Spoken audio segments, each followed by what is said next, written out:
I would like to call the meeting today on July the 17th, a workshop meeting for the Board of Education to order. The Wichita Public Schools will be the district of choice in our region, where all students and staff are empowered to dream, believe, and achieve. Dr. Mike? I am Mike Willoughby, Clerk of the Board. The meeting today is a workshop meeting. The only subject to be discussed by the board today is employee supports, protocols to support physical, mental, and professional development needs for staff. No binding action will be taken at today's meeting. It will be a discussion-only meeting. Based on health and safety concerns due to COVID-19, the media and public will not be attending this meeting in person. This meeting is available to be viewed and or listened to by the following means: WPS TV on Cox Channel 20, www.usd259.org/WPS TV online, live stream apps for phone, Roku, and Apple TV by searching WPS TV. Board members, staff, and others will identify themselves before they speak at today's meeting. Ordinarily, members of the public may attend workshop meetings. However, members of the public do not actually participate in workshop meetings. The public will not participate in today's workshop meeting. Following the conclusion of today's meeting, a recording of the meeting will be available to be viewed on Wichita Public Schools' YouTube channel. The topic today is Future Ready Return to School Plan, Employee Supports. My name is Cheryl Logan, and I am the at-large position and the president of the board. I would like other board members to please identify themselves, starting with Ben. Ben Blankley, District 1.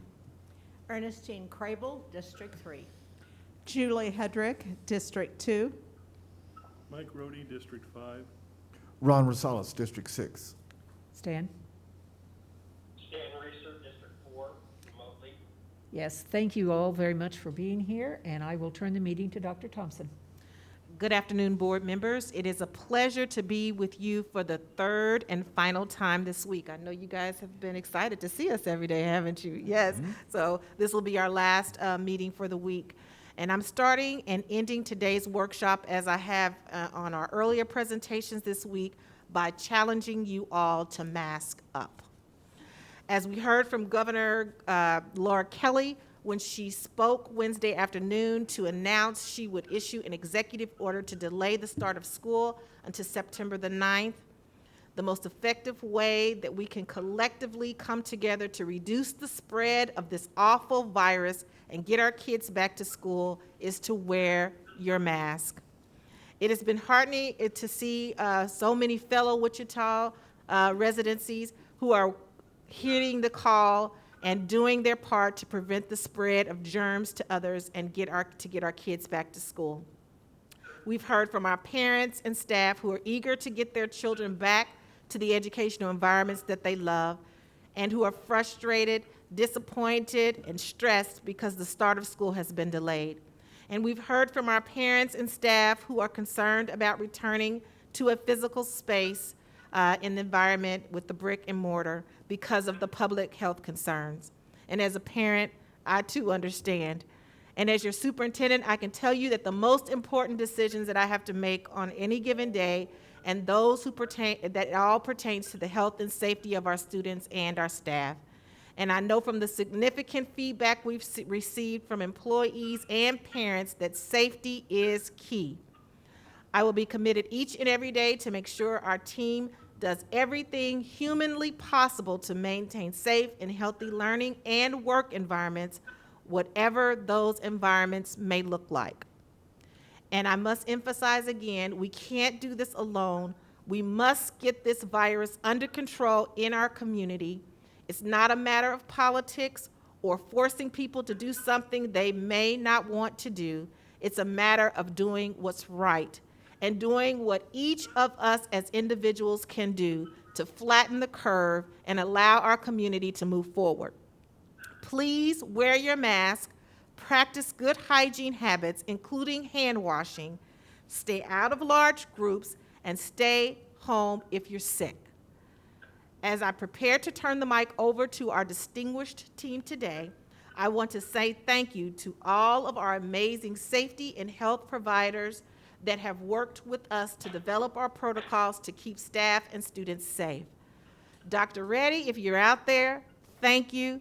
Dr. Turan, Dr. Netson, pediatric doctors who are advocating at the state level for the safest possible environment for our kids. The team with the Sedgwick County Health Department, the Kansas Department of Health and Environment, and other health partners, thank you. We are in this together, and I appreciate your advocacy for safe learning environments for our children and staff. And after today's meeting, the Board of Education will have the opportunity to discuss the governor's executive order and implications on our operations. We know that you have many questions. We still have questions too. And though we won't be able to present a final plan at the meeting on Monday, please know that our team continues to work diligently to assure the best possible plan for staff and students. And we will look forward to sharing that sometime soon. However, please be assured that we will continue to ask, listen, and learn, and monitor, and be prepared. And we say our new middle name is Pivot if circumstances require us to modify our plan based on some new evidence or public health consideration. This is worth noting again. We do anticipate changes in guidance and circumstance over time, and we will be prepared to adapt and respond. And I can't emphasize enough how important it is going to be as we go into today's presentation and into the school year with the key themes. And someone told me that we needed to get a shirt with this on it now. Instead of dream, believe, and achieve, our new words and our key themes for this year is patience, flexibility, and grace. We got to keep that on the forefront of our minds because this is hard work. And to all of our employees, again, I thank you, I commend you, and I stand with you in this difficult journey. And to all of our parents, I understand the angst that you're feeling now, not having answers to all of your questions. And believe me, I am one of you because I have a kid and I want to know too. And I stand with you in this difficult journey. And I'm honored now to turn the mic over to our amazing leaders, Sean Husband, our relatively new Chief Human Resource Officer. And I think this might be the first time that he's formally been in front of the board with a presentation. And to Dr. Vince Evans, Assistant Superintendent of Student Support, Ms. Kimber, who is our Director of Nursing Services. She's wonderful, and we're glad to have her here today. And Mr. Luke Newman, up in the rafters there, away from everyone. That's good, of our division facilities. And I think Fabiana Menderes is here as well, Dr. Irving. You all, thank you for being here today. And they're all social distance in this space, and they have their masks on as well. So team, take it away. Well, good afternoon. Thank you, Dr. Thompson. President Logan, Vice President Hedrick, thank you for your time today. To the rest of the board members, it's a pleasure to be here and present to you about our safety protocols that we've been working on. I am Sean Hudspeth. I am the newly appointed Chief Human Resources Officer, just past 60 days into my tenure with the district, so it's a pleasure to be here. The team and I have been working on our portion of the Future Ready plan, and in keeping in mind with what we've been doing, it's all been centered around our strategic plan for the district. If you'll recall, goal number 4 for the school strategic plan was to remain focused and ensure that schools are trusted as safe places by students, parents, staff, and community. So we took all of those folks into consideration as we developed this plan and continue to push forward. I will now turn it over to Kimber Cassitz, who will talk about some hygiene and safety measures as we move into our program here today. Thank you, Sean. Good afternoon. I want to thank the board and Dr. Thompson for allowing me to come in and share information. I know a lot of you have many questions about how we're going to handle this and provide that safe, healthy environment. My name is Kimber Cassitz. I'm the Director of Health Services for Wichita Public Schools. Side note, I graduated from North High in 1987, so I'm a proud Redskin. Just wanted to let you know that. And I just want to get started. I want to say there are so many boards that do not wear their masks and socially distance, and I am proud that you do that. I truly mean that. That means a lot because we're asking our workers, our students, people that come into our buildings to do this. And we have to lead from the top down, from the bottom up. And I can't tell you how much that means to me, and I know that it means to our community, so thank you. So let's get started. Everything has been multidisciplinary in this planning with all the different departments in our district. That also makes me proud. We have been developing signage. Clear back in the spring, we had signage, but our signage is evolving, you know, for social distancing, for wearing masks, for washing your hands, all kinds of signs.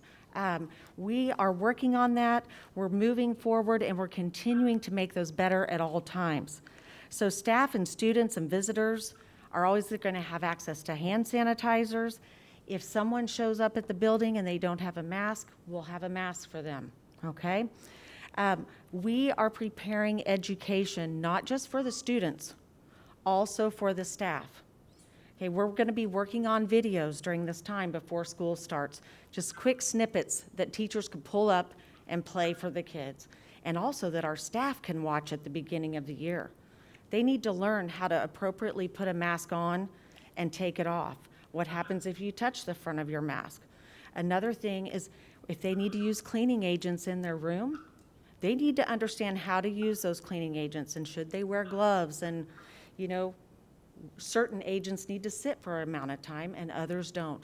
We want to make sure we're ensuring the safety from the get-go. And I'm very excited that we're going to have time to do that with our staff and be prepared in a much better way.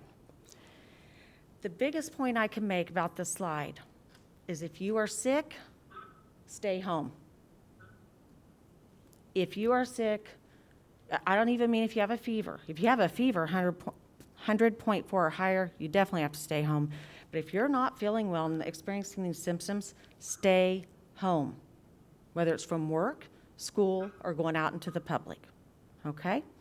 We have no-cost testing in Sedgwick County at the health department if you're experiencing symptoms or you've been a close contact, and you can just call 211 or Sedgwick County to find out how to get that scheduled, okay?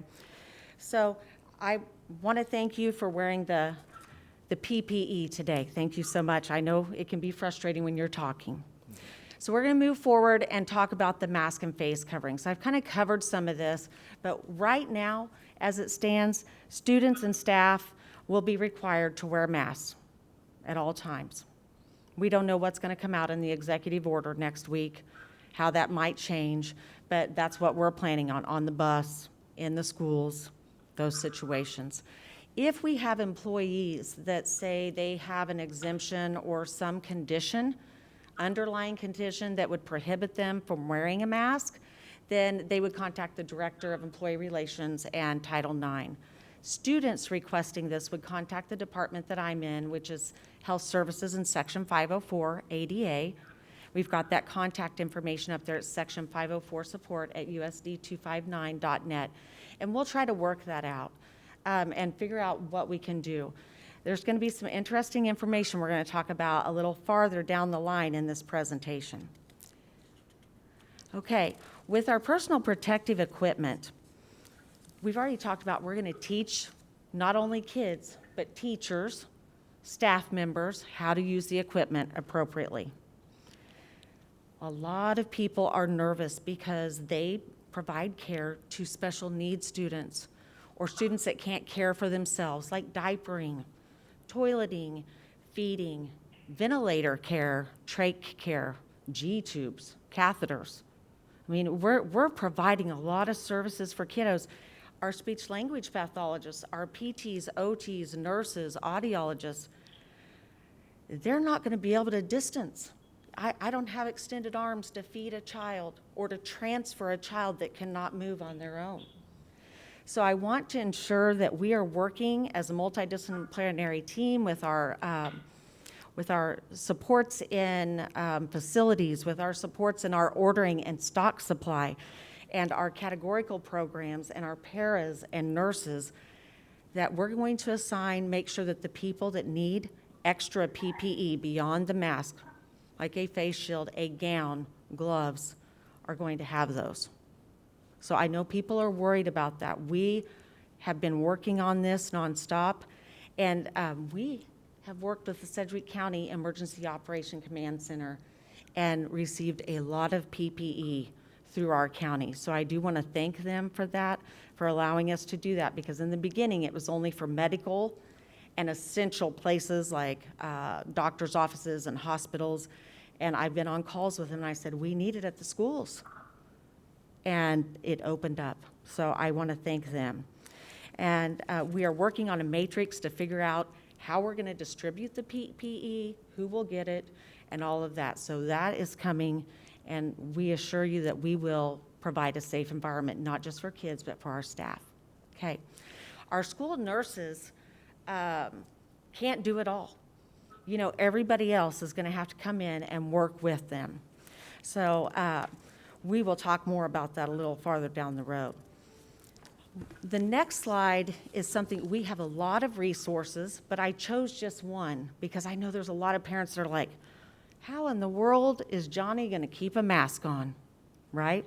And I'm part of the Kansas COVID work group for kids with a lot of the pediatricians that Dr. Thompson mentioned earlier. We've been collaborating at 7 o'clock in the morning, at least once a week, emailing till late at night and calling each other. And we've came up with all kinds of resources. We provided a guidance document for KSDE on the health considerations and the safety considerations. This is just one of the resources for parents to work with their kids, how to get familiar with wearing a mask before they come back to school.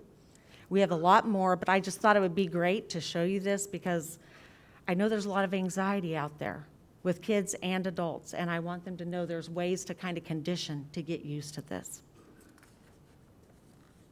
Good afternoon, board members. Vince Evans, Assistant Superintendent for Student Support Services, and I wanted to briefly walk you through our screening procedures.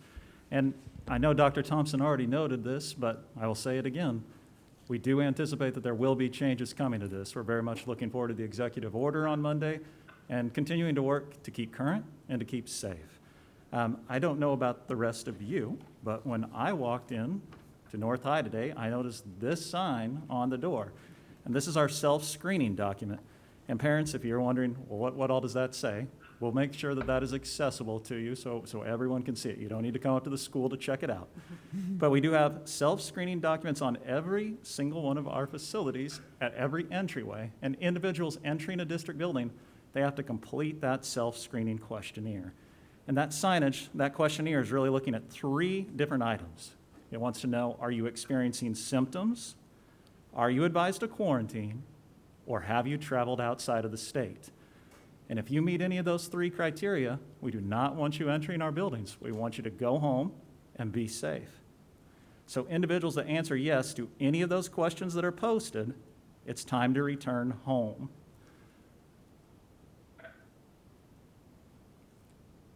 Now, if you are a student or an employee and you answer yes to those questions on the questionnaire, you're just going to follow your normal procedures for if you happen to be sick on any other day. So you're going to contact your supervisor, you're going to do whatever you normally do. But in addition to that, if you are an employee, you're going to contact employee health to let them know about your unique circumstances and what's occurring. And employee health is located within the Human Resources Department, so you can call AMAC at any time and we can get you directed to the right individual. In addition to that, school nurses, Director of Health Services, that's Ms. Kazitz, and the Sedgwick County Health Department are all going to be working together and collaborating to make sure that any individual that needs it gets the correct quarantine procedures, and also that parents and staff and students receive the appropriate communication about what is occurring.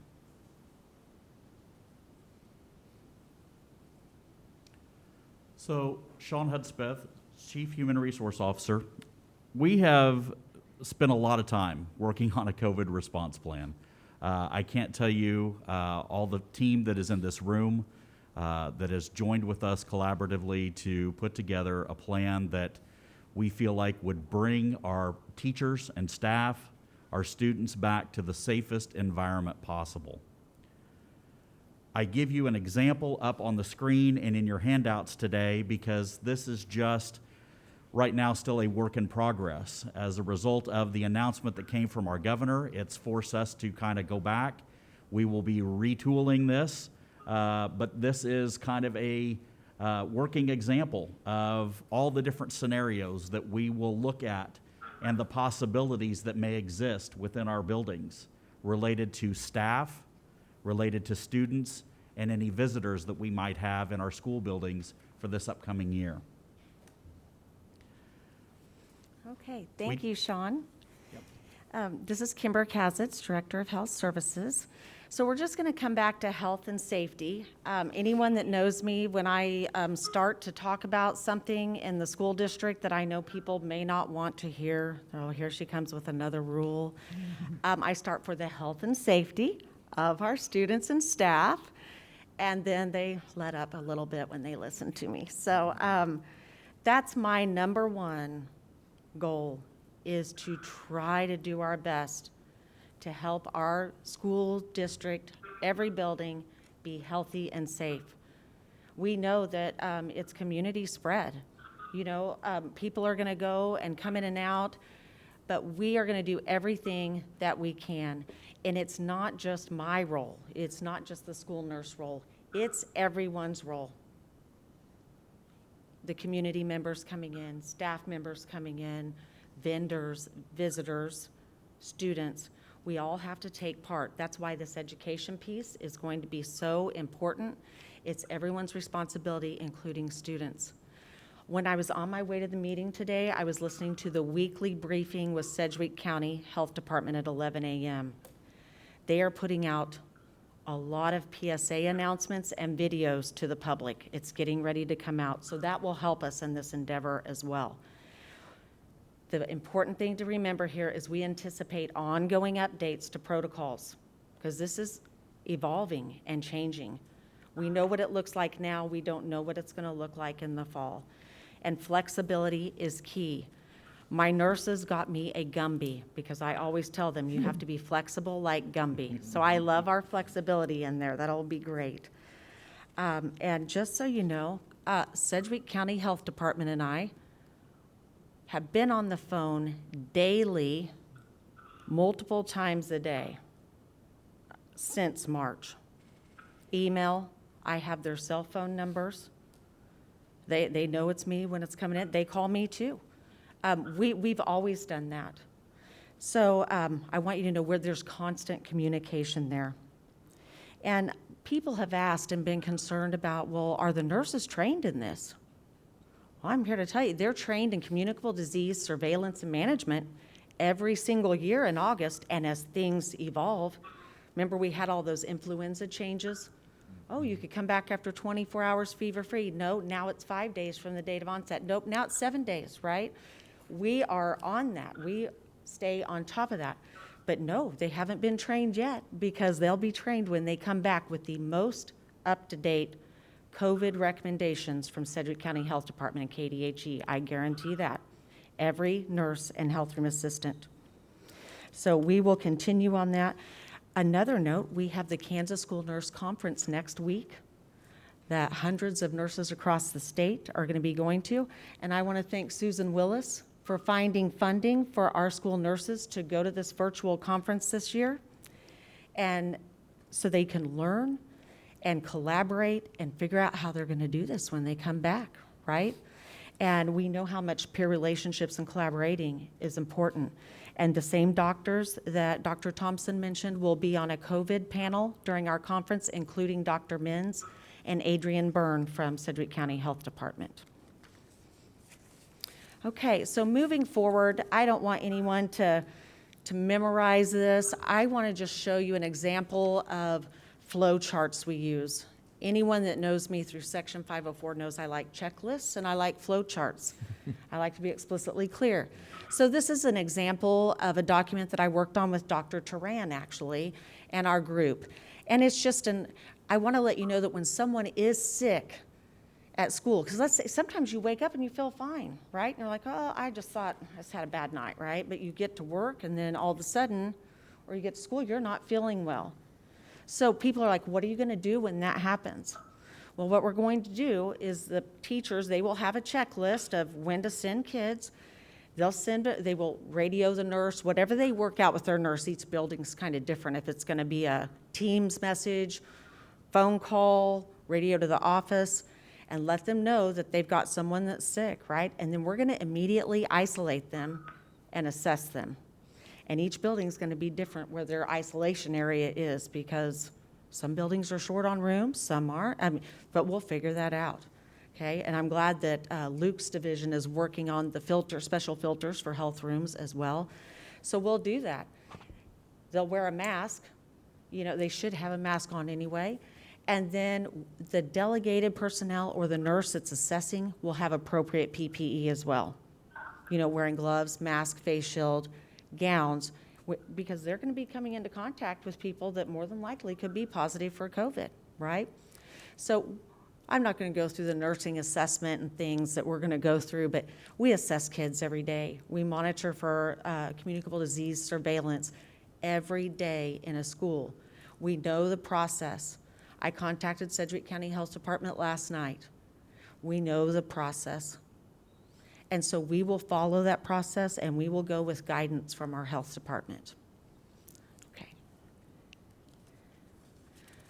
All right, so this is the big one. This is what everybody wants to know. We have a confirmed case of COVID-19 in the school building. Nobody walks in with confirmed COVID on their forehead, right? But what they usually do is they call us and say, oh, I tested and I'm positive for COVID. Or, you know, I'm having symptoms. Okay.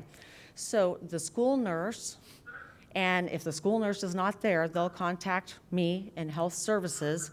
We'll immediately notify the health department. If someone contacts their supervisor and says they're positive for COVID, they don't come to work. Okay, they should be isolated at home. So the school nurses and I will work in coordination with the health department, and we'll develop a plan. And we're going to ensure that appropriate quarantine isolation takes place, and we give communication so that they understand what that is. A lot of people don't understand that quarantine is to separate someone that has been exposed to someone. They're not having symptoms. They've been exposed, so they're waiting in quarantine to see, are they going to develop any symptoms?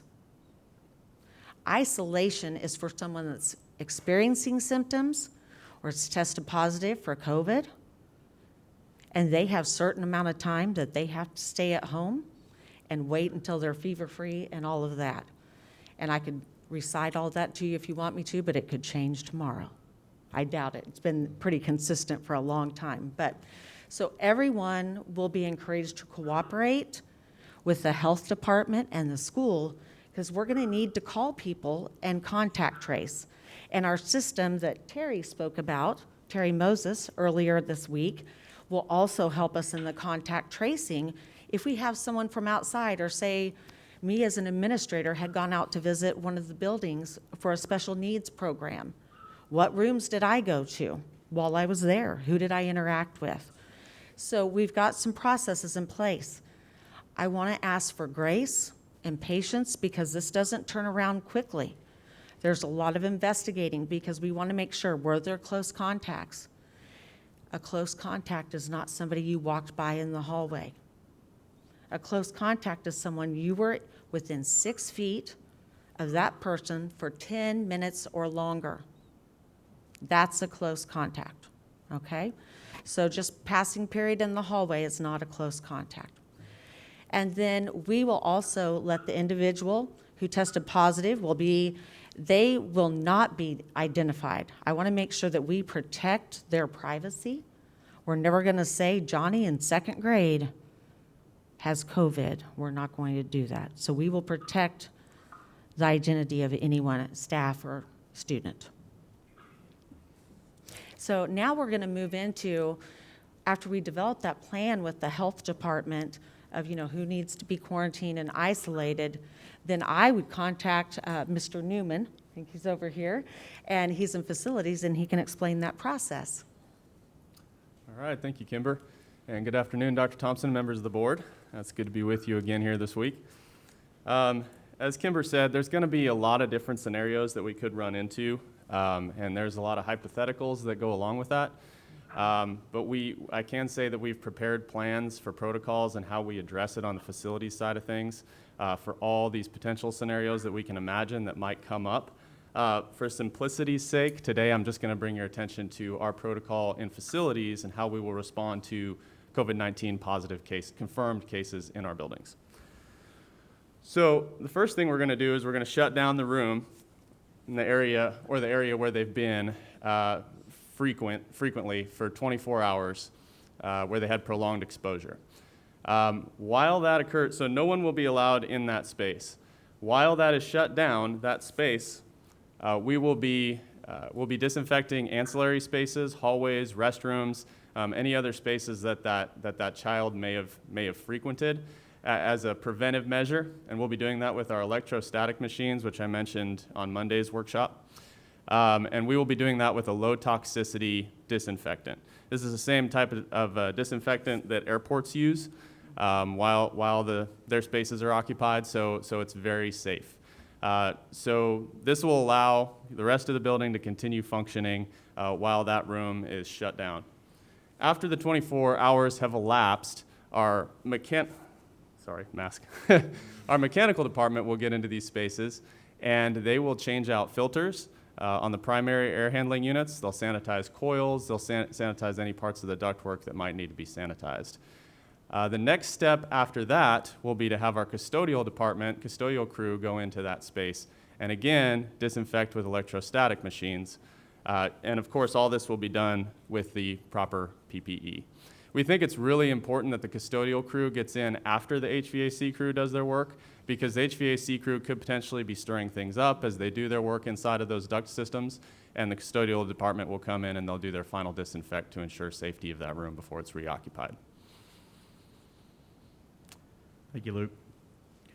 Now we're going to shift a little bit and talk about the FFCRA, or the Families First Coronavirus Response Act.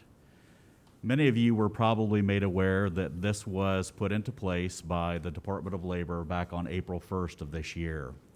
This was an act that was enabled to allow employers to give emergency time away to its staff that may have had a qualifying COVID exception or reason. Earlier this week, I sent out an announcement to the staff of the district informing them of their FFCRA rights. They were able to review this particular act that was put into legislation and allow employers some guidance. So this provides some additional time before they would start using up some of their own personal leave or sick time that they may have accumulated with the employer. Some of the reasons that are outlined in this particular act are as follows: emergency paid sick leave for various qualifying reasons, and this is in accordance with the FFCRA. Those are the 6 reasons that are outlined on the actual act themselves. And then the benefits are outlined for all of the employees to see. An outline of these benefits was also included in that message this past Monday to all district employees. There is the expanded emergency FMLA. Again, additional qualifying reasons, 1 or 2, for things like the employee is caring for a son or daughter due to closure of the child's school, place of care, child care facility due to COVID-19 precautions. As you know, some places have reopened, others have closed down, so this is kind of a come and go, if you will. It is also used if leave extends beyond the 10 days of the emergency paid sick leave. The other benefits that are available are up to 12 weeks of partially paid leave. It does count towards your 12 weeks of FMLA, so those two would run concurrent. Documentation required for eligibility would be mandated by the Employee Health Department and paid at a 2/3 rate of regular pay up to the maximums. And these are all outlined in the leave itself. We also want to talk about some available resources that were made known to employees. We know these are unprecedented times. It's a little difficult. Who isn't nervous these days about what's going on? Whether you're just wanting to get out of your home and go to the store, whether you're thinking about going back to school, back to work, we have a phenomenal employee assistance plan partner, what we call an EAP. And our EAP program is here to help flatten the stress curve, as they say. Employees of the district can log in to their benefits portal. They can get 24/7 access to a lot of the topics that you see on the screen and on your handout here today. Things for dealing with coronavirus anxiety, coping with crisis, mental health tips, returning to work after a pandemic, home preparation, how to talk to your kids. The other items here that I want to note are the COVID-19 mental wellness tools from the partner called MyStrength. These are all great things that employees can go out and look at and help them discern on what is going on in their particular lives and what might bring some ease and peace of mind to them. We also have community resources. There is an emotional helpline available to all staff members. They can call or email the district's EAP provider for a free confidential conversation. Again, I stress, it's free as part of their program. That is a benefit that the district provides to them. It is confidential. We do not see that information. They do not share it with the employee benefits team. And it's available 24/7. So if that moment strikes them to call at 2 a.m., they can make that phone call or send that email. The mental health helpline is staffed by trained professionals. These are psychologists, social workers, and trained people that are ready to guide individuals for whatever care they may need. We also want to remind our parents and other stakeholders of the district that if you have questions about the coronavirus, you may need immediate help or you may just have general concerns. There is a great partnership with the United Way. You can call 211, you can talk with a specialist. If you live outside of the city limits, you can text them your zip code to 898-211, and they can get back to you with other resources that might be in your surrounding area that would be closer to you. At this time, we would like to turn it over to the board if there are any questions that you may have.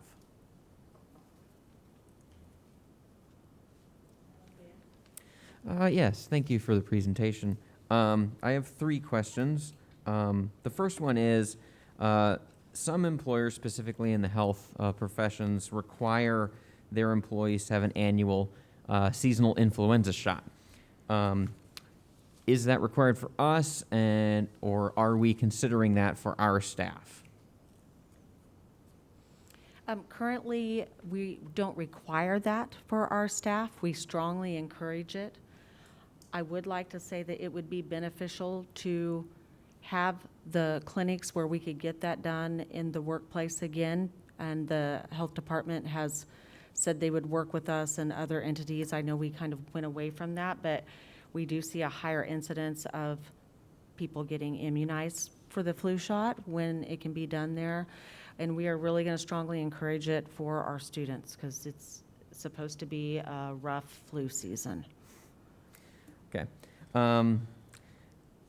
Sedgwick County Health Department has identified over 100 clusters at local businesses so far, but most of those have not been identified publicly when they have those clusters, only in certain rare circumstances when the business agrees or something like that. When, because this really isn't an if, when we have a cluster or a case, will we be identifying the locations publicly? The health department, I did talk to them about that. That's a great question. And they don't typically release. So let's say we return to school, and this is just an example. I don't think it's going to happen, but since we're at North High, let's say we have a COVID case at North High. We're going to go through our normal processes of, okay, where was the person? Who did they come into contact with, that close contact, for how long?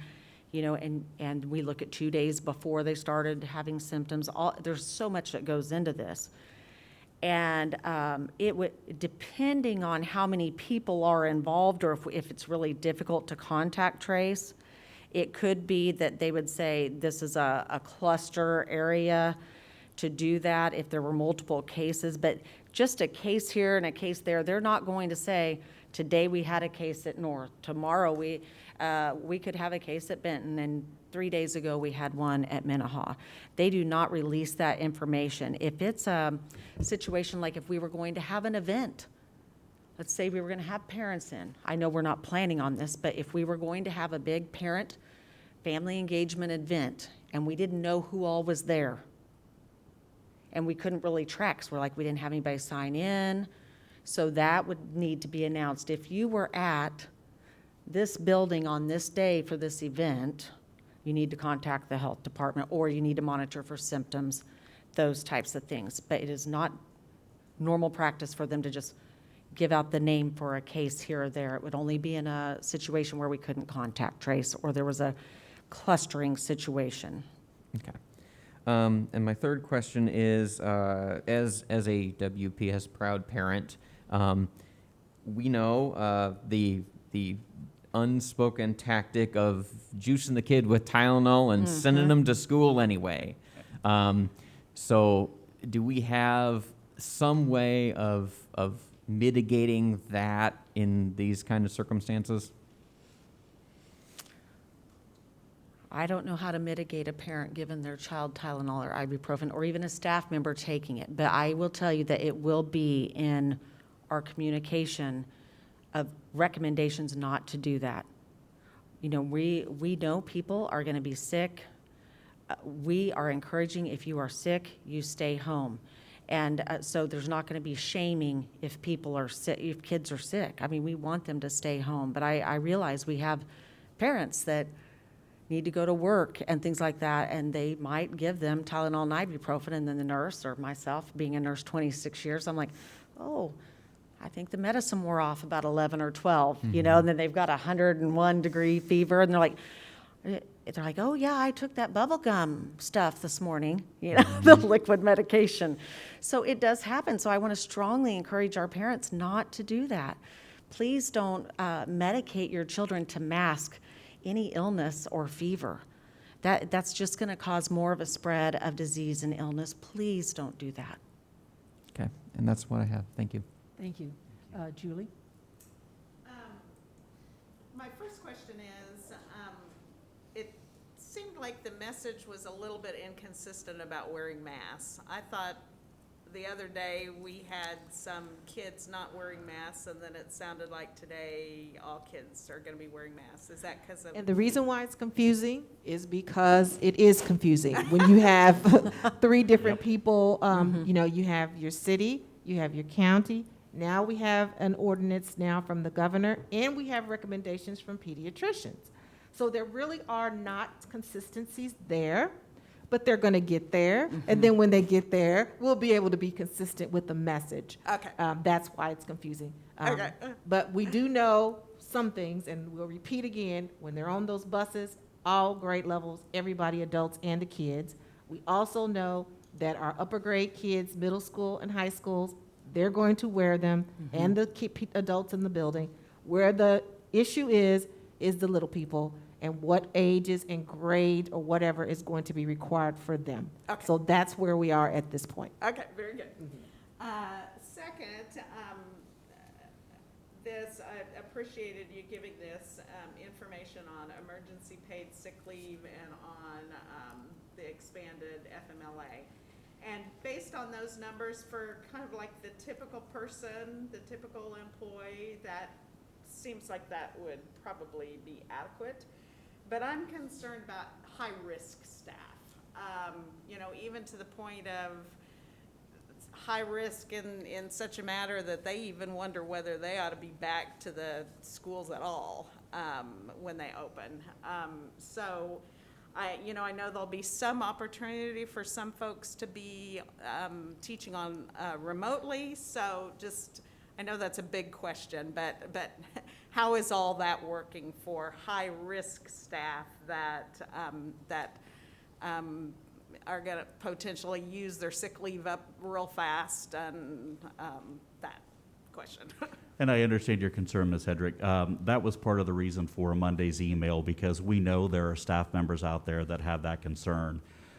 They may be high risk, not only for themselves, but we've heard from staff members, teachers that maybe they're in their 60s or 70s, and they might still have an elderly parent still living with them. So there's lots of different concerns that came up. So we asked them to please contact employee health. That's what we're doing right now.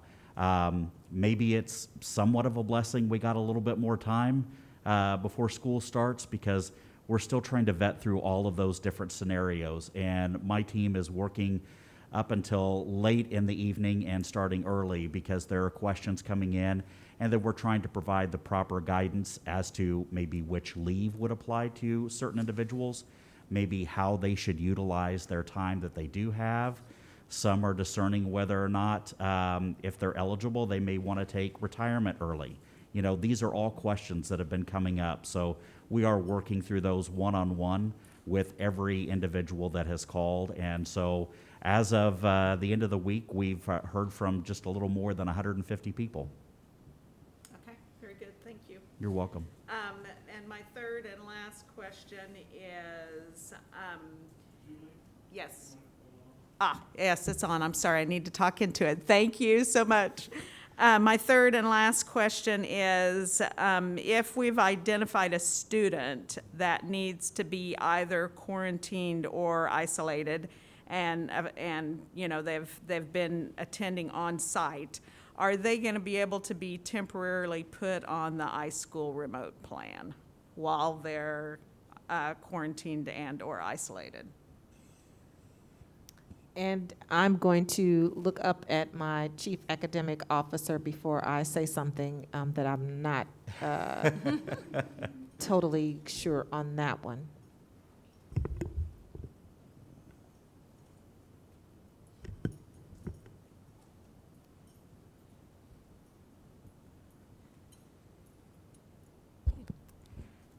We will be working in collaboration with our Human Resource Office to ensure that anyone who is unable to physically be in the building, that we have a role for them.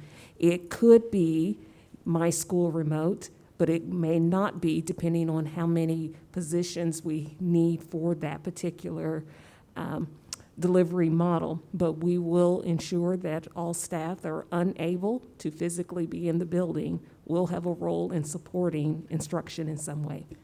And Dr. Irving, what about the students who contract COVID and they are going to, or that they are either going to be or maybe not even contracted it, but may need to be in isolation or in quarantine, that they, will they be able to go into my school remote learning while they're out for that 14 days? We're in the process of exploring what that will look like, but we're accustomed to students who may not be able to be at school for a short period of time because of medical needs anyway, and so we're looking at how we have handled that homebound process in the past and how this might be applicable. But what we are committed to doing is ensuring if a student is unable to report to school because they are quarantined or in isolation, that their educational services will continue virtually in some type of format. Thank you. Mike? Welcome to our group. Thank you. Appreciate having you here. I've got several questions. The first one, we're talking about washing our hands. And it made me think, you know, every kid that comes into the bathroom to wash their hands, washes their hands, turns on the water, turns off the water. So the next kid's got a dirty faucet, or the kid that just washed their hands has a dirty faucet. How are we gonna address all of that? So Because we don't have the the touchless the sinks surgical- aren't in every. Yeah, the motion. yeah. So a training with that part is if they have the faucets that have to be turned on, is to get a paper towel to turn it off or use your elbow to turn it off.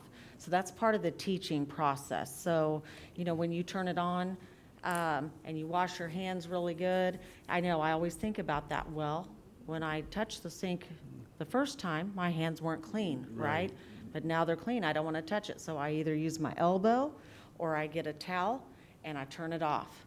And I know that's not how normal people think, because I've been a nurse a long time and that's just what I do, but that's what we'll do. And also what we're going to have in place, and I didn't go through every little thing. No. Hand washing is so important. The other piece of that is when they leave a room, go into a room, there's supposed to be hand sanitizer there, so they're going to hand sanitize again. And so, you know, we're never going to be able to, you know, he might pick his nose on the way back to the room and then touch a doorknob, you know, I can't control all of that. You know, it's kids, right? Yeah. But if we have those other things in place with frequent hand washing and the hand sanitizer, we're going to do the best that we can. But there will be a lot of teaching going on, not just with kids, but with adults on that too. And Mr. Rohde, I would add that as Ms. Kazitz and her team develop our videos to instruct folks on how to do these things, parents can help us immensely by sharing those videos with their children and talking about them, because they will be publicly accessible. Yes. Well, that brings up my next question, paper towels. Which is more sanitary, the hot air blowers or the paper towels? That's always been a debate that I've heard back and forth. Well, I've read several different studies. Is Luke in here still? There you are. You want We to will respond defer that? to Luke Dubin on that question. Yeah, I've done a little research on that, and the studies that I've read have indicated that the air dryers actually, you know, blow the droplet spread around more. So they're actually, for that reason, they're saying they're not as good as paper towels. Okay. I think a lot of people have that question and it never gets answered fully. And I think that's important. You made a comment about the test, if you will, to come into a building, the questions, and one of them was if you traveled outside of the state. My question is what if I've been in contact with somebody that has traveled to the state and lived with me for a week, AKA my daughter? You know, is that, should we be asking that question? Is there a... No, because where it gets into, we need to ask the questions is, you know, like, where it says, have you been advised by a healthcare provider or county health department to self-quarantine? That would be if you were exposed to a case, meaning someone who tested positive for COVID-19. So if you're, you would just be a contact of somebody that traveled to another state. So what I would recommend to someone that has that, because, you know, many of us had kids come home from college last year to work remotely, you know, and that's going to come up. So is that you try to have different bathrooms, different areas, distance in the house if you can, wear masks, wash your hands, but you wouldn't have to refrain from attending anything in the community or going to work or school. They just recommend that, you know, you try to distance at home if you can for that. Good question, though. The other thing that came to my mind was if you can go to slide 13 easily, you were talking about different buildings having different standards that they may follow when somebody shows signs of illness. Oh, no, And- they're going to all follow the same process to isolate them. What will look different is where their isolation area is. Okay, so we'll have one standard rule. Yes. If a kid shows this kid is going to whatever room that And building. so, you know, let's take East High, for example, how big that school is.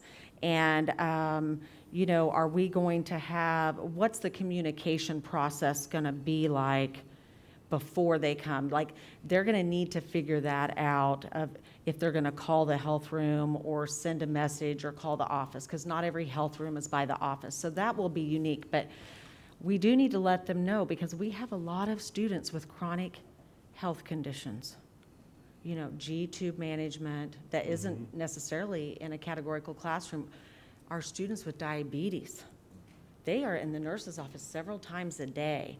So I wouldn't want that student to be sent down to where we're providing that care. So each building's we're gonna have an algorithm of how you must isolate, but each building will say, where is that place and who are you gonna contact to let them know that they're coming to that room? Does that make sense? Yes, Okay. it does. Because, you know, we've got some health rooms that are like the size of a closet, and we've got some that have been rebuilt because we've gotten better and better as we had bond money. So they're all unique, and we're going to have to work with the facilities department and the buildings to figure that out. And the example you gave raises another question. You know, you've got a building like East or Northwest that is a long ways from one end of the building to the other, from the front door to the back door. If you have a kid that tests positive, or not tests positive, but shows signs of concern, are we going to drag that child all the way through the building to the front door, or are we going to have separate isolation rooms at opposite ends of the building to where that child doesn't walk down the hallways? I'm not going to say wander because I'm hoping they're under supervision. Well, East High, with them being older students and getting them there, I mean, walking through a hall wouldn't mean that the whole hallway has to be clean. There's people walking around Dillon's and Walmart right now all through the aisles. It's where they spend an amount of time, you know, an extended amount of time that we would go in and do the cleaning process. So, It's not the cleaning process, it's but just you're a thinking about, are we gonna have multiple isolation rooms? multiple isolation rooms, and then, you know, when I was younger, I carried nuclear devices in my car. Yeah, I realize people are gonna laugh at that. And they said, once you have an occurrence, you don't move and you don't do anything, you stop and isolate the area around the device. So that people, you know, so if you've got a kid walking down a hallway and he's coughing and he's spreading germs down the hallway, and there's other kids walking through the hallway or going to walk through the hallway, are you're building up more area that can be contaminated. Does that make sense? It does make sense, and that's why we're gonna wear masks, especially, and teach, you know, if they do cough, that's an added layer to cough in your elbow too. And, you know, when you're wearing your mask, if you cough, do you ever notice how much more moisture's in there once you cough? So, you know, we're not gonna be able to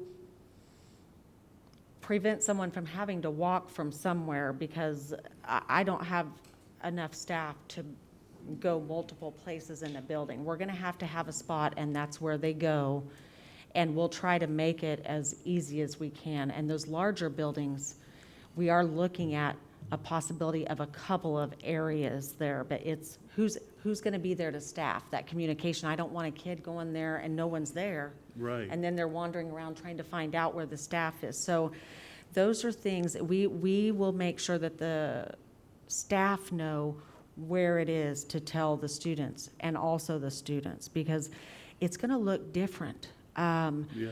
You know, we have kids that come to the nurse's office to get clothes, to get food, all these things, minor little cuts. That's gonna need to change. We're gonna need to put those clothes in a different, different Right. area and limit the amount of time in there if we're having an isolation around there. So there's a lot of logistics of how we're gonna operate and provide bags to classrooms for minor, first aid things. So Right. we're not sending kids down there unnecessarily and maybe exposing them. So those are those checklist teaching things that we'll need to do at the beginning of the year. And East High is going to be and all of our high schools, schools, honestly, yes. they're large facilities. Yes. But we have kids that have had the flu, chicken pox, other things like that, and have walked down to the nurse's office.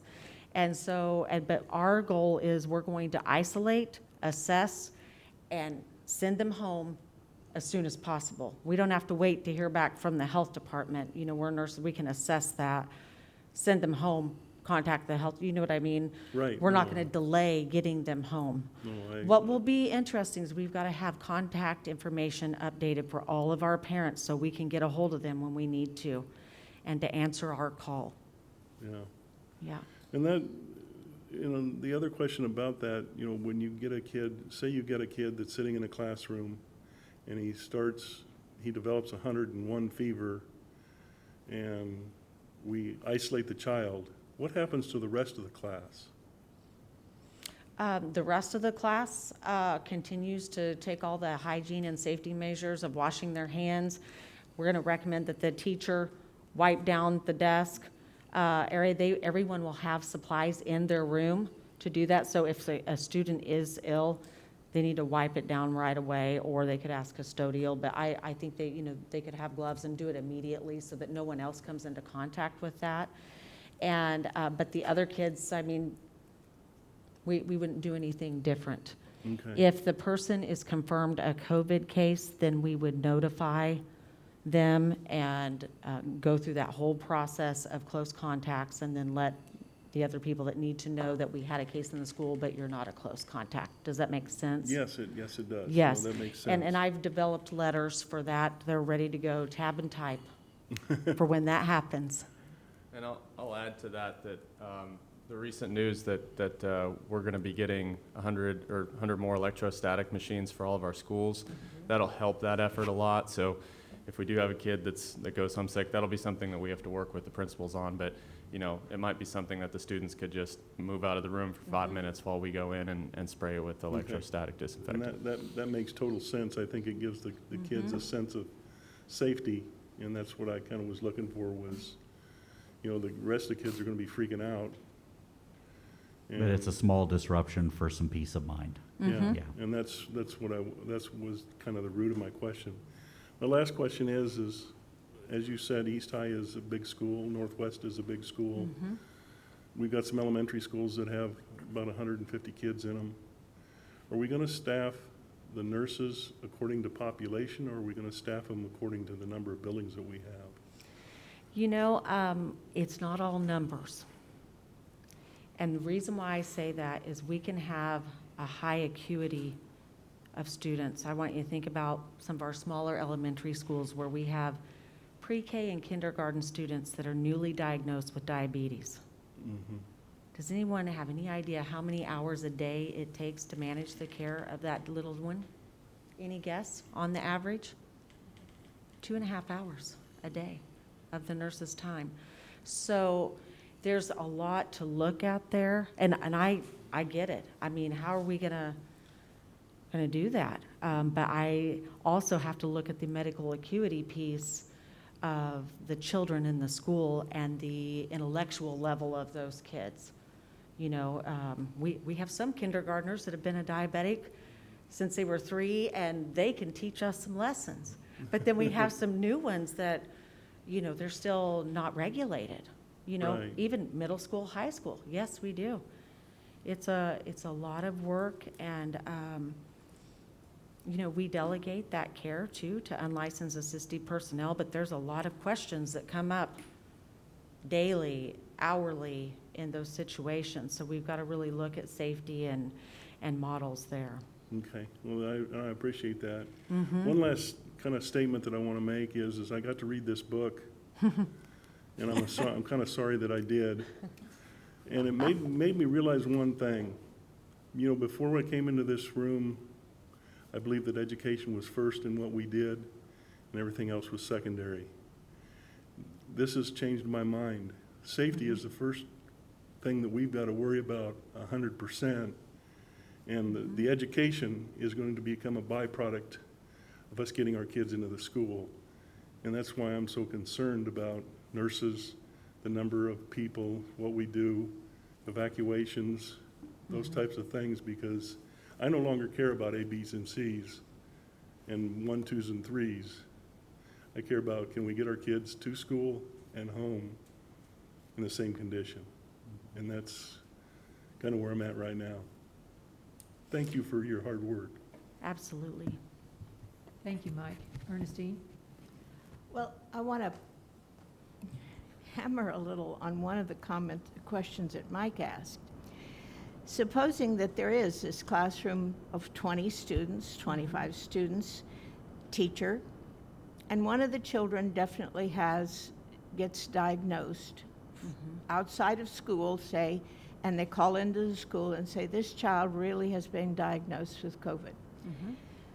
Are we then to have all of those 20 students and the teacher all take 14 days isolation at quarantine at home, because there's been right there for several days in contact with that student all day, every day, the COVID student?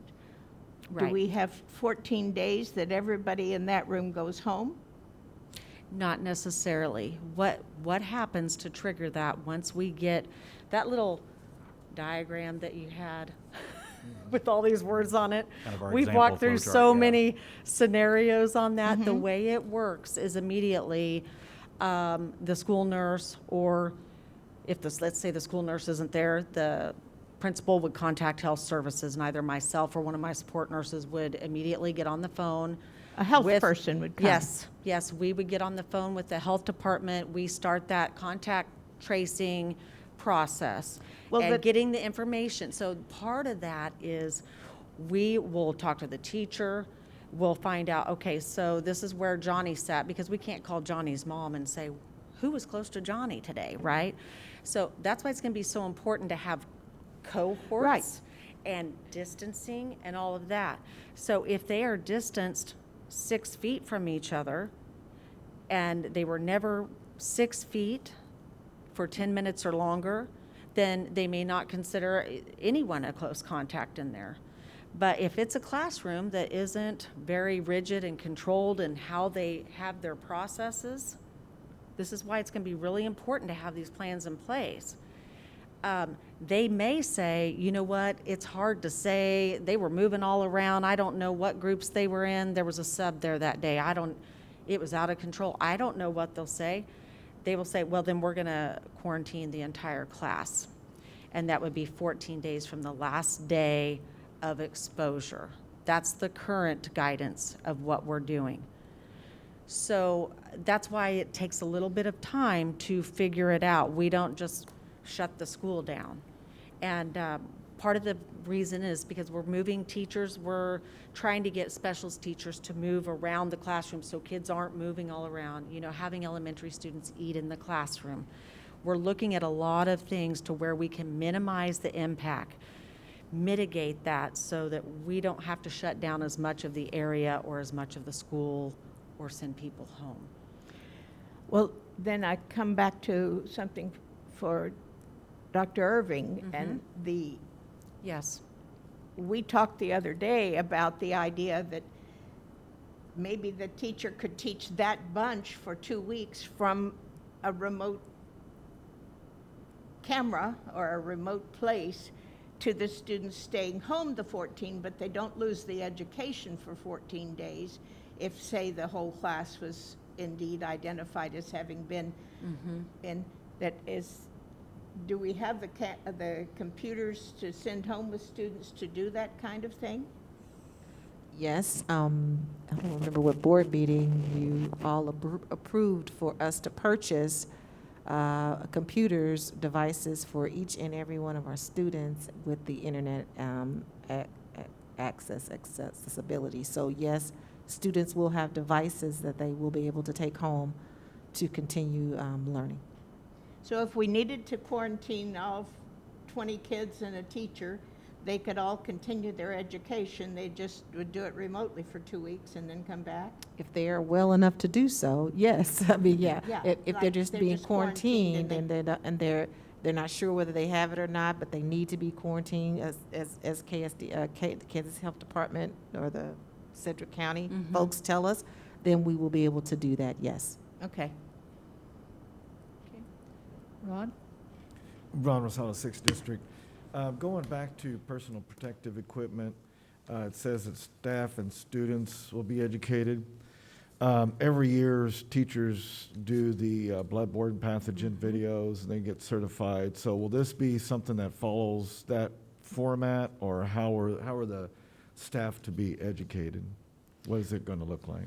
Well, I would love that. I don't know if we're going to put it in the system for You the know, checkoff. we've talked about that, Mr. Rosales, as far as the onboarding and, you know, getting back to school, and everybody goes through their checklist of pre-employment videos that they have to watch. I mean, I agree, you know, bloodborne pathogen, you know, a lot of people just kind of dismissed it. Right. But, you know, if you've got a kid that's got a, you know, bloody finger and then decides to go ooh and flicks it someplace, that can be just as critical as sitting next to somebody that potentially may have Yeah. a fever for 10 minutes. So Right, right. we are looking at that. The team has started discussions around that, and so we don't know what the format of those videos is going to look like, but that is an item that we have discussed. We're just hoping that we can get it in there quickly. Okay. We don't want to put together something that appears to be rushed or informal. We want to do it the right way. But we do have the support of the entire district in terms of our building leadership, our principals and administrators, that if we don't get a video per se done right now, then we will have the resources from our medical community Okay. that we can properly train ahead of time so we know what to do with various situations that occur. Okay, so like the CDC, they haven't released any PSA or training video or anything like that? They or- have various training videos, and we've seen a lot of them, but they're not specific to our needs. They're not Okay. specific to schools and things like that. I think that what I have seen personally apply more to general business. And so if Right. I were just walking into the mall per se, or a restaurant, something like that, we want to develop something that's going to kind of get the approval of DLT and say, does this fit our school district a little bit more all-encompassing as we're walking into school buildings? Right. So then staff would be trained, and then they would instruct the students. Correct. Right, Because okay. we would want them to see those protocols that we're working on within that chart that we kind of gave you the example of, yes. Okay. And then as far as the contact tracing, and I'm not sure if this is, I think it's related, but some of our families have multiple people living in their homes. And so I know during enrollment, you know, we ask for like, who's your brother or sister? Do you have brothers and sisters that go to our school? But are we asking parents to divulge information about who is actually living at your house? Is it grandparents, aunts, uncles, or how are we approaching that? That's an enrollment-related question. I think we would have to defer that to somebody. Dr. Thompson? Well, so some of our families that go to our schools have multiple people living in their houses. So we during enrollment, we ask, do you have like a brother or sister that go to a school? Are we also asking them to divulge who is living in their houses? So they might have an aunt, uncle, grandparent living there as well. Yeah, now you that know we we can't might get in not people, know. we can't get in people's business. Right, But right, what that's we what I'm can saying. do is we know if you're talking about, are you talking about in case someone gets contracted? Do we know if they have siblings or? Well, I guess it goes back to contact tracing. So Yes. if Yes, you know. we will be able to do that. okay. So again, if you look on here, it talks about, if someone's in your family that has been contracted, then you still need to stay at home. You need to let someone know, and then we'll let you know whether or not you can come or not. But as far as us getting in folks' business, the only thing we can do is ask our community and our parents to be honest and upfront about what's happening. Yes. We're not going to tell your business all across the building and across Right, the right. district. We need to know so that we can keep other people safe and keep you safe from being able to contract it. But if it's a sibling and one goes to, I'm just making up names of schools, I'm not saying students have it, but we have one student at North and we have one student at East, and they're siblings and they all live in the same household and one of them is contracted, you're right. We're gonna know that, and we're gonna go straight over here to this school and say, hey, your brother over here has this. We wanted to check to see if Sally's the sister is over here at school, and do we need to do something with the sister because she was in contact and stayed in the same bedroom and slept in the same bedroom with the brother that Yeah. went to this school. So yes, we have access to that information, and we would be tracking, tracing. That's what all that stuff is. Right, To be right. able to make sure that we're getting the right folks contacted and taken care of, whether it's isolation, quarantine, whether it's nothing, but we'll be doing that. That's what contact tracing is, and we'll be able to do that with Okay. the health department. All And I right. think Ms. Katz's could confirm that, to your example, just one step further, maybe they have a sister-in-law, the mom has a sister-in-law Right, right. who's 30-some years old living in the house. Once we turn that over to Sedgwick County, they will identify, because if the sister-in-law maybe traveled to a hot spot, brought it Right. home, and to Dr. Thompson's example, that's the reason why the kids have symptoms. If it's a result of the sister-in-law, they will be responsible for that contact tracing. Okay. Yes, and just in addition to that, so sometimes we know before the health department knows, because someone gets tested at their doctor's office, and then they get the results back, and then those results have to be sent to Sedgwick County, okay? So there's many times I'm calling Sedgwick County before they've gotten the results, but they can look in the system and track it. Okay. So, but there's times, though, that they know before we do because somebody didn't call us, and they'll say, you've got 2 kids that lived in the home with grandpa who had Right. COVID, right? Right, So it's a two-way street there, and we really work together, not to get in people's business, but to protect the health of others. Yes. That's the goal. Okay. And again, I will reiterate, this is the importance of everybody. When she said that it's not the nurses, it's not you, it's not me, it's all of us Right, right. are going to have to do the right things, even when it's uncomfortable, so that we can make sure that we do not continue to spread the virus, and that we are upfront so that we're protecting each other in our city, in our community, and in our Right. schools. And then as far as facilities, so if custodial goes in and they disinfect and they do their job, are they logging anything into Synergy, or how are they documenting that they did what they, what they are supposed to do? They'll be documenting when they clean the restrooms. When On they do that paper or on is- paper okay. would be the plan. As far as they're actually disinfecting the classrooms themselves, that would be done on a work order more than likely. Okay. So it'd be tracked in our work order system. Okay, and that's online, is that's, they type it in? Yeah, and it's there's- an online system. Yes. Okay, so there is documentation. Yes. Okay, thank you. Okay, Stan, did you have any questions? Thanks, Cheryl.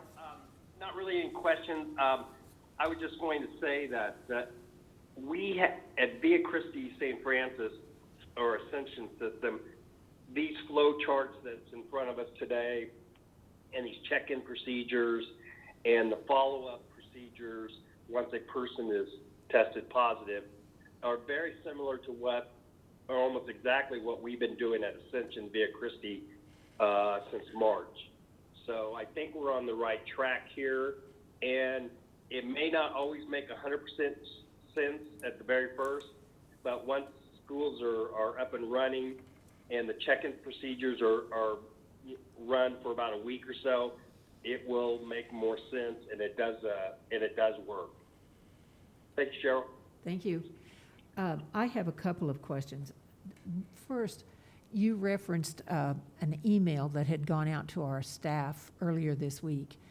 And in that, you kind of indicated that they were to identify for their self-needs if they need something. Can you talk to us just a little bit about what was in that email? Because I want to make sure all of our staff is aware of this. So the email that went out it had 3 items to address in it. Number 1, it opened up with talking about the safety of the staff being our first and utmost concern. It talked to them about the FFCRA, the Family First Coronavirus Response Act, and it gave a link to the act. So those 6 items that were on the slide and the handout, if they have one of those, what we call COVID exceptions, then they could identify with one of those and see what type of benefits would be available to that employee. The second item that was referenced in that email was the travel ban. There was a link to KDHE, because the travel ban site, we know, changes quite often. In fact, I think it's updated every day now, if not more often, just because we have areas of the U.S. that are going in and out of higher numbers, or what they referred to as hotspots. So again, we know that there are staff members out there that are still yet to take a vacation before school starts. So it's a good way to kind of say, this might be an area you want to avoid or make other plans so you are able to return to work on time if you can. Then the third element of that was talking about just if they had, and maybe just self-awareness. If they had been thinking about this since, March 23rd, when they were all ordered to stay home and school stopped, if they thought that they wanted to go down the path of possibly retiring or seeing if they even had a COVID exception that would apply to them and so forth, then that's where we said you can contact employee health. We gave the email and the phone number for the appropriate team members. We have a primary person dedicated to that in HR. Then we also have 2 other backups that are also taking that. So teachers are not just getting, somebody's email without a response or somebody's voicemail without getting a prompt call back. I do know that we had one last night. I forwarded it to the team at approximately 8 o'clock, and I do know that they contacted that individual back at 10:20 last night. So they are returning calls if they can in the same day, depending upon when it's coming in, but they're getting a call back or a response to their questions or concerns within 24 hours. That's wonderful, thank you, because our staff needs to know what to do if they have a health concern of their own or any kind of concern. And we've also referred people to, Ms. Logan, to, the United Way and some of those outside resources as well. And so what we're finding is that people have been very appreciative of that. Yes. Because the questions that I'm getting from staff are, I have a father-in-law that lives with me and that kind of thing. So at least we've now given them an opportunity to express their concerns. That is correct. My next question is tied to that, but not really. How are we identifying our teachers for the My School remote teaching? Because we know we have some teachers that have concerns because they've got someone that's living in their household or whatever. How are we beginning to think about our staffing of our 3 different models? As Dr. Irvin is coming, I'm going to put a plug in again for the importance of people, whether or not you kind of really know what model you really want to choose, or if you kind of know and you want to put it down and then you want to change your mind as you learn more, that's cool. But we really need families to enroll because that's the only way we're going to know how to staff. We can't wait till the day of September the 9th and then all of a sudden everybody wants to enroll at the same time, and then we won't know what we're going to need to be able to know how to staff our schools. So please, please, please get online and enroll and select what you think you might want to do, and know that you can change as you learn more, but we've got to get an idea of some sort of what our numbers are going to be in our schools and what we're going to be able to staff. So I'll turn it over to Dr. Irvin now that she's in space. And I was going to begin just with that. Until we know what the needs are going to be, we are unable to say we're going to need X number of teachers at this school or X number of teachers in each content area to be able to teach our My School remote. But we are beginning to explore how might we identify teachers who, 1, have the interest, and 2, teachers who are prepared to begin to do this type of platform. It is going to be different than how our continuous learning plan looked in the spring. And so we need to make sure that we have teachers, 1, who are interested, but teachers also who either are already skilled or would be committed to participate in professional development prior to school starting in order to be ready. We do have some teachers that committed and volunteered time over the past couple of years through what is called our Master Tech program. These were teachers that had participated in professional learning outside of the school time to become more skilled in technology, more skilled in using devices to do blended type of instruction, as well as integrating technology in their classrooms. And so that is one particular group that we believe are skilled to begin to get started, but it doesn't mean they're the only group. As I mentioned earlier, we'll be working in collaboration with HR to find out staff that may be unable to report physically to buildings. And again, that's a group that we also will need to look at. But I go back to, there has to be an interest as well as the commitment to what is going to be required to be a My School remote teacher. Thank you. My last question is probably for you, Dr. Thompson.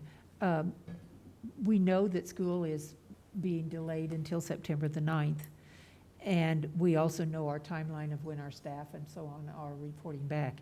Has that or will that change, or are we still planning to bring staff back for training at the same time that we had before we had the September 9th date?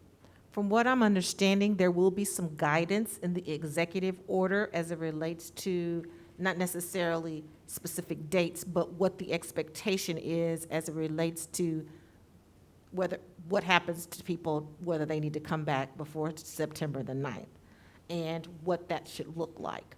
Because from what I'm understanding, and it could be different, is that this was part of preparation for school coming back up. And so giving people time to train, giving people time to get rooms prepared, if they're, those kinds of things. And so I'm not sure. So I won't be able to answer that question until we really know specifically what the executive order says. Fair enough, but you'll let us and our staff know as soon as you know, correct? Absolutely. What we do know is that the people who are already working, we've already communicated with everybody about school. This is our last week of 4-day work week. We already know that those who are already working will start a 5-day work week, regular schedule. Again, we know that, and we've communicated that with staff.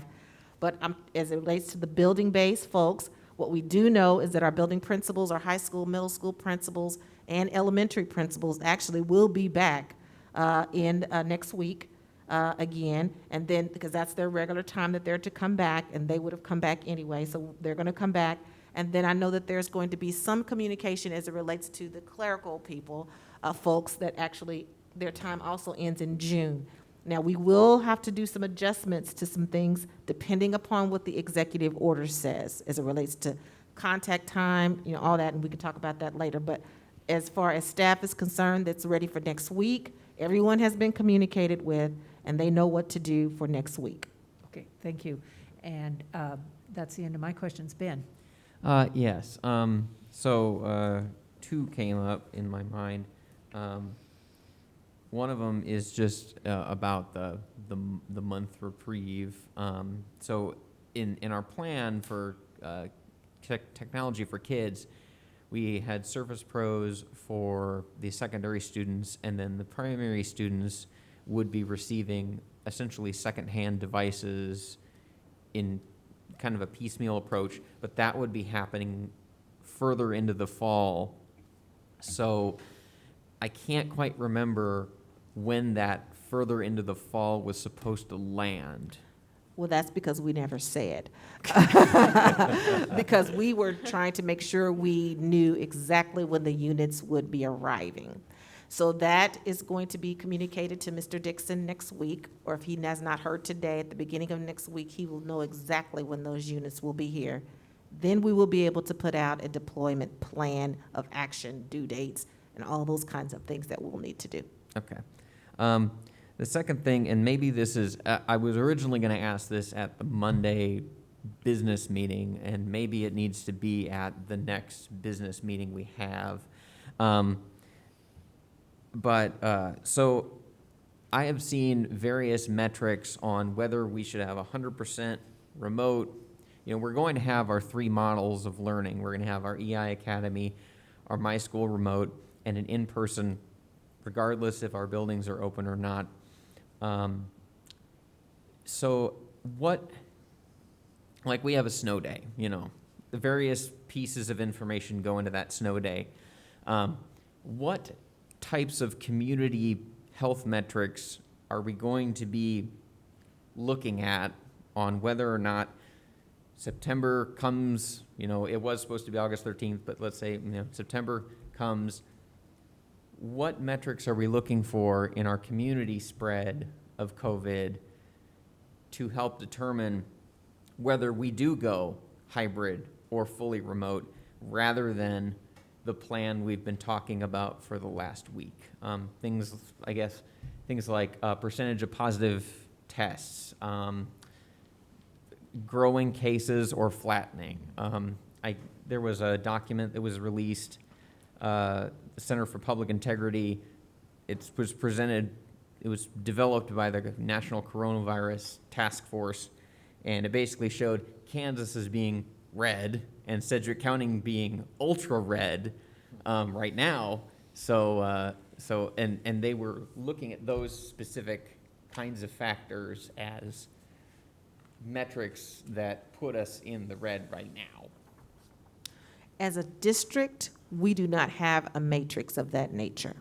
I have seen people floating things around about what, not from us, but other places, but they have been in close contact. The governor and the counties created those matrix.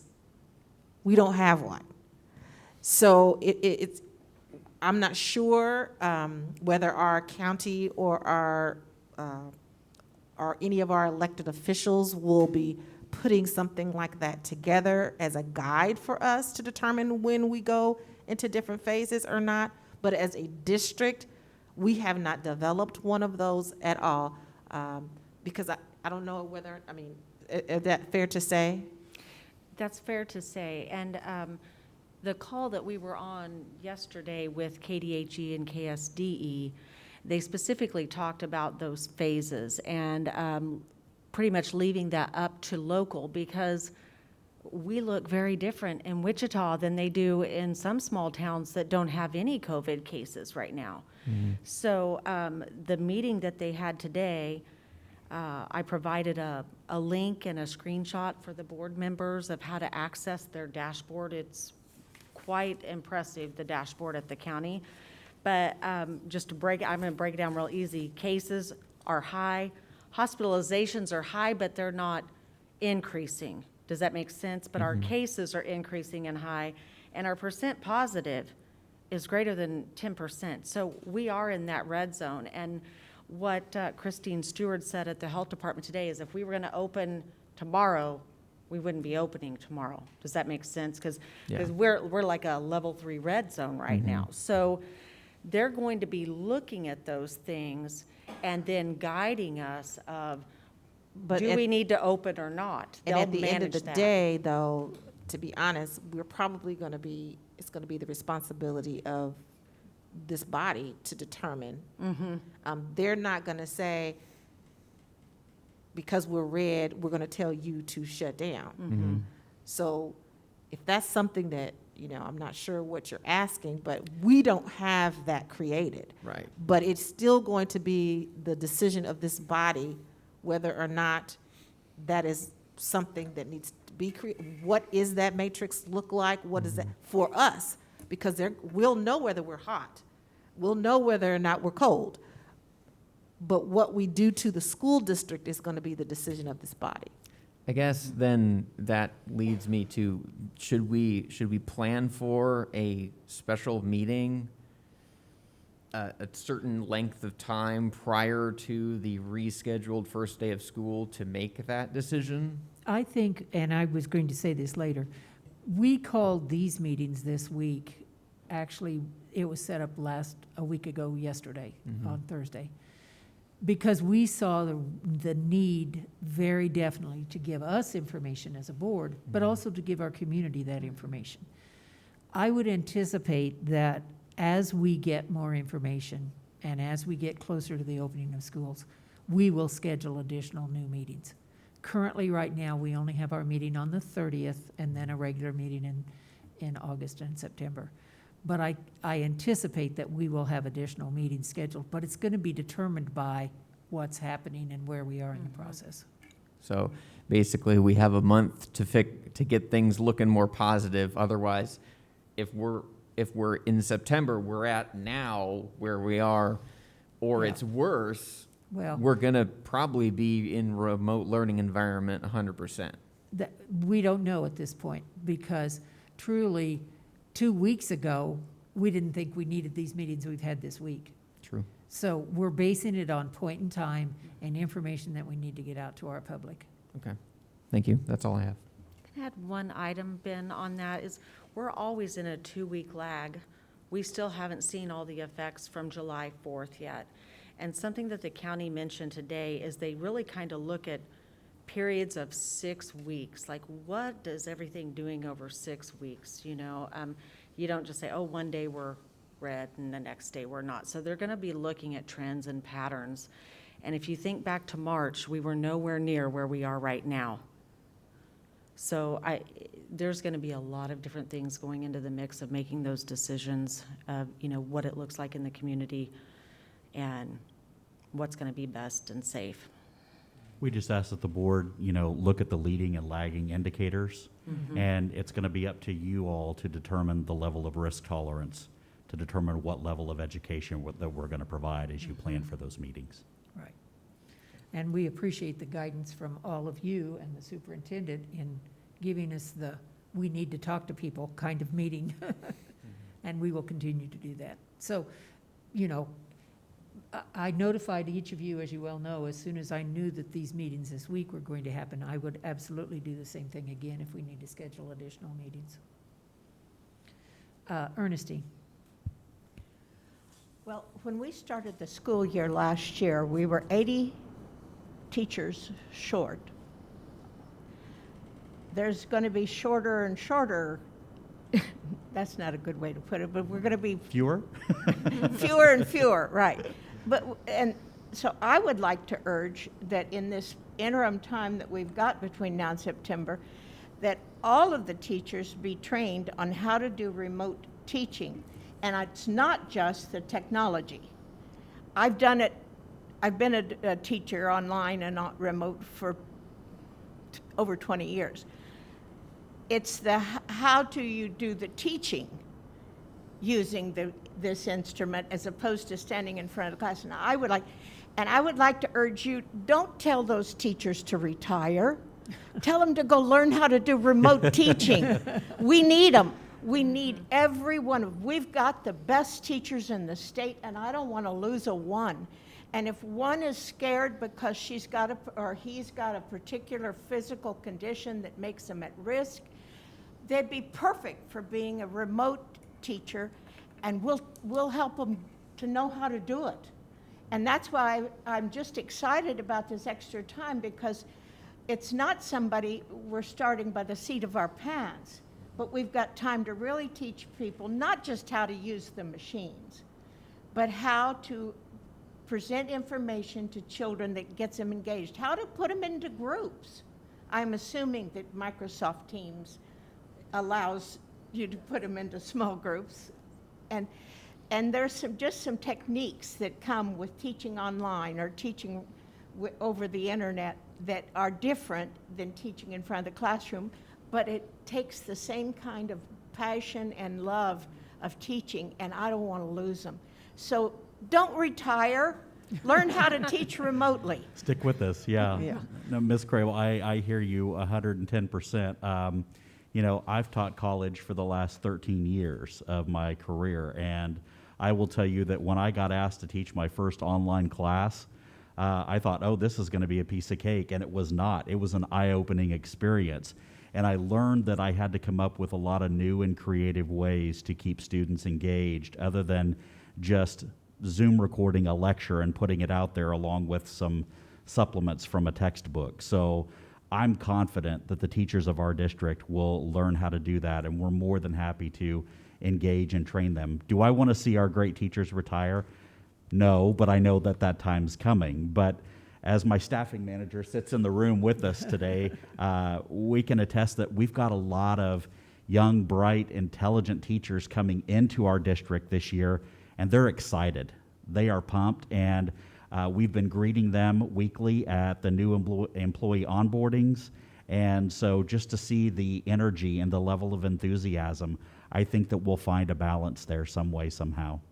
Well, that's what I'm hoping, is that we'll have some really good in-service added in this next month, where we will have some of the best teaching techniques for using the online front. And I will tell you that Butler Community College right here was one of the forefront leaders and has done research and in-services for other districts on how to do online education. Now, that's at the college level, but there are certain kinds of techniques.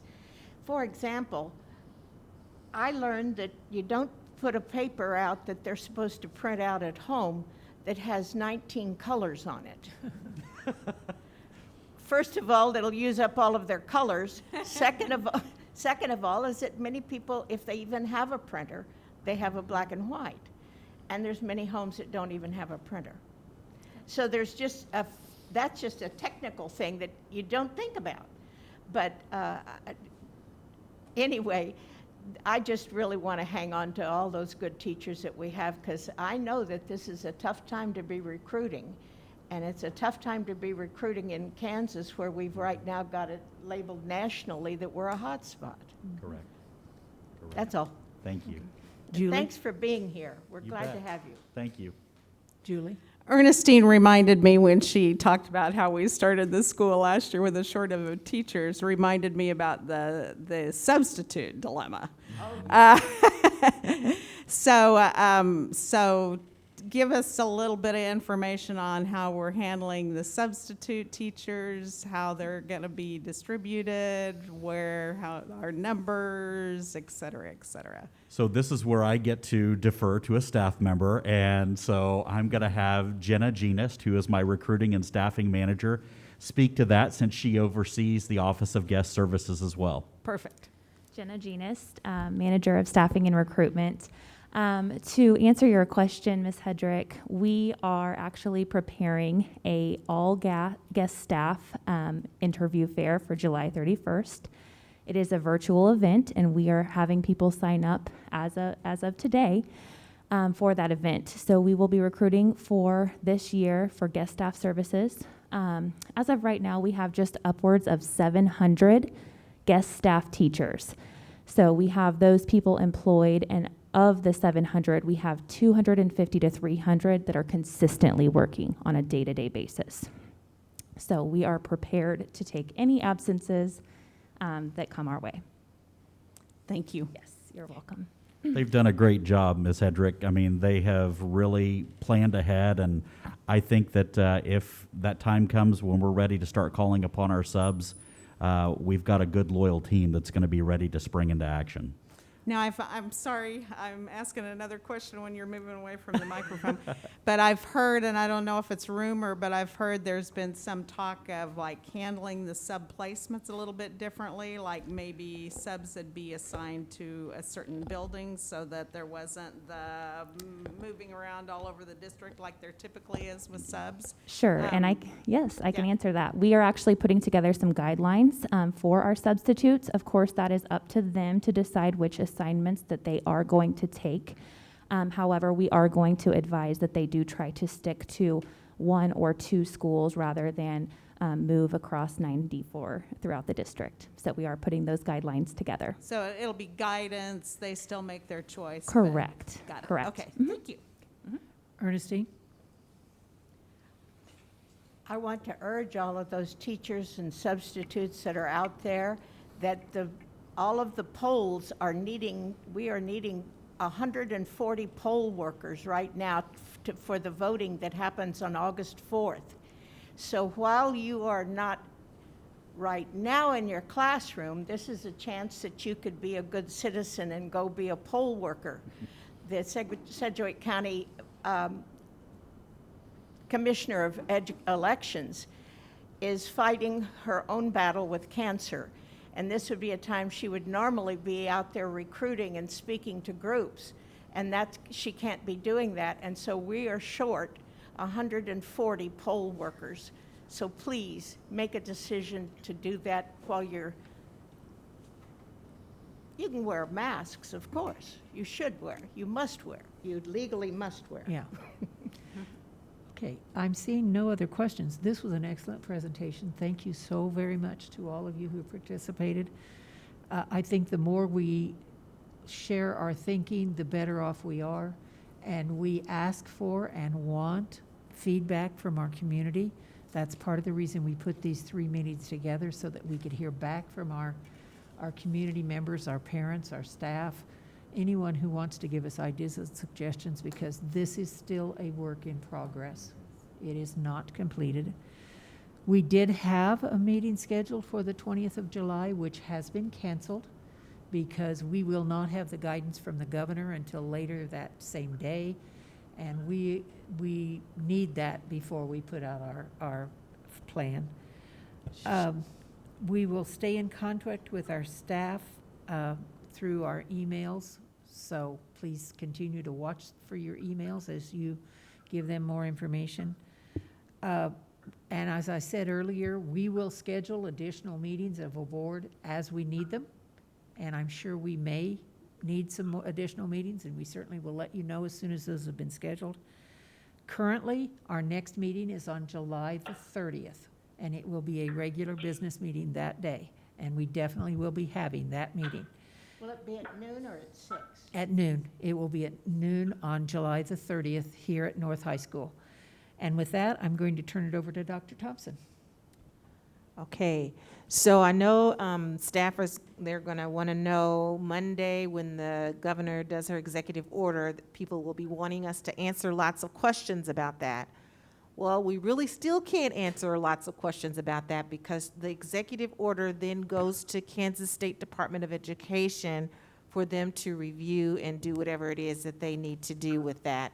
And until that's complete, we are not going to be able to answer or say what we're going to do about what the executive order asks us to do until it is officially made available for us to be able to move towards.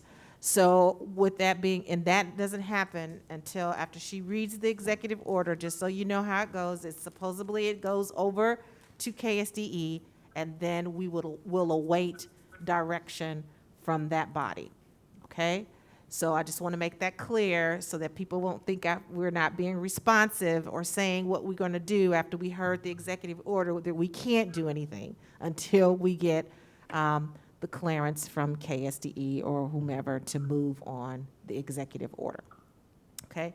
So with that being said, I am going to go to my last and final slide, if someone could put it up. This is so cool. So we have Tanner Stencil, who designed this, and it showed up on social media. So I contacted him. I said, can we use it? He is an employee of the district, by the way, and his mother is a retired employee as well, Carla Stencil. Hi, shout out to Carla. And we are going to be utilizing this graphic, and we are so excited to have it. Mask up, WPS. We are mask up. And so I just want to give a shout out to Tanner and to thank him for this graphic that we will be continuing to use. And just to remind our folks out in our community to help us to get our kids back to school, mask up, social distance, wash your hands, 20 seconds long, sing a song, and so that we can get our kids back to school. Thank you so very much for your time, and we will see you on July the 30th. Thank you very much. The meeting is adjourned. Cheryl.